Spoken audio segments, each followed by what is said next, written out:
എഡ്യൂടെക്നീഷ്യ പുതിയ brand identity പ്രഖ്യാപിക്കുന്നു. AI brand launch വ്യവസായ IT AI വകുപ്പ് മന്ത്രി PK കുഞ്ഞാലിക്കുട്ടി ഉദ്ഘാടനം നിർവഹിക്കും. ജൂൺ 20 ശനിയാഴ്ച ഹൈലൈറ്റ് ബിസിനസ് പാർക്കിൽ വെച്ചാണ് ചടങ്ങ് നടക്കുന്നത്. Kozhikode employees provident fund organisation Kallai റോഡിലുള്ള കോഴിക്കോട് ജില്ലാ സഹകരണ ബാങ്ക് ഹാളിൽ വെച്ച് പ്രധാനമന്ത്രി വികസിത് ഭാരത് റോസ്ഗർ യോജന ആനുകൂല്യ വിതരണവും ബോധവൽക്കരണ പരിപാടിയും ജൂൺ 19 സംഘടിപ്പിക്കുന്നു എന്ന് വാർത്താസമ്മേളനത്തിൽ ഭാരവാഹികൾ അറിയിച്ചു.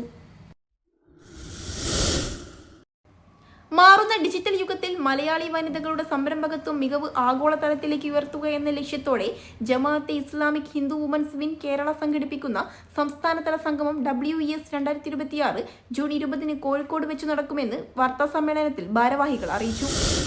സബരിയ കലാക്ഷേത്രയുടെ ആഭിമുഖ്യത്തിൽ ലോക സംഗീത ദിനത്തോടനുബന്ധിച്ച് നാദോപാസന സംഘടിപ്പിക്കുന്നു.